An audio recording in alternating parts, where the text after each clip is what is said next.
আরে, আসেন আসেন আসেন আসেন, বসেন বসেন, বসেন বসেন।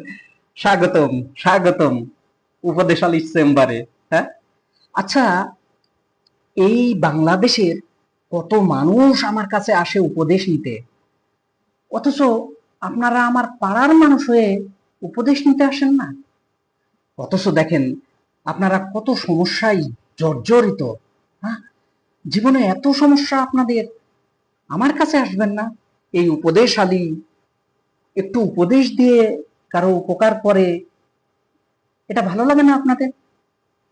এই তো আসছেন আজকে, অনেক ধন্যবাদ, অনেক ধন্যবাদ আসার জন্য। হ্যাঁ, শোনেন, উপদেশ নিবেন, উপদেশালীর উপদেশ নিবেন শুধু, আর কারো না, আর কারো দরকার নাই। উপদেশালীর উপদেশ নিবেন। আচ্ছা, বলেন তো, কি হয়েছে, কি সমস্যা, কোন বিষয়ে উপদেশ দেব?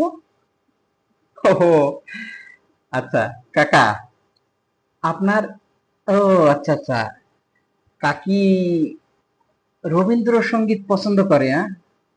আপনি পারেন না শোনাতে, তো খুব দুঃখের কথা। এই উপদেশালী চেম্বারে রবীন্দ্রসঙ্গীতেরও তালিম দেওয়া হয়। হুম, আচ্ছা, আমি আপনাকে একটা শিখাই দিই, আপনি অন্তত আজকে গিয়ে কাকিকে এইটা শোনাবেন। আচ্ছা, তারপরেরটা পরে দেখা যাবে, হ্যাঁ?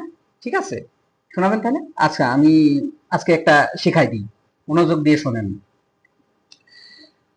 জীবন যুদ্ধে হার মানিনি,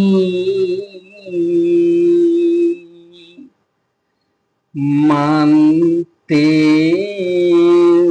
চাই না, কেন যে হেরে যাই, বলতে পারি না। বুঝেছেন? আহ, গেল কোথায়, কি বলবো আর।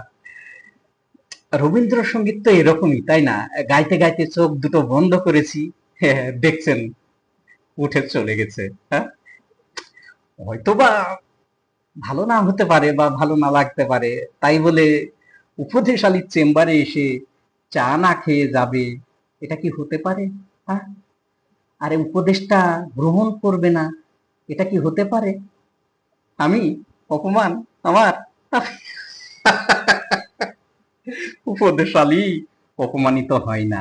হ্যাঁ, উপদেশ আলী অপমানিত হয় না, কারণ উপদেশ আলী যে সবার উপদেশ দেয়, বেশিরভাগই তো খারাপ।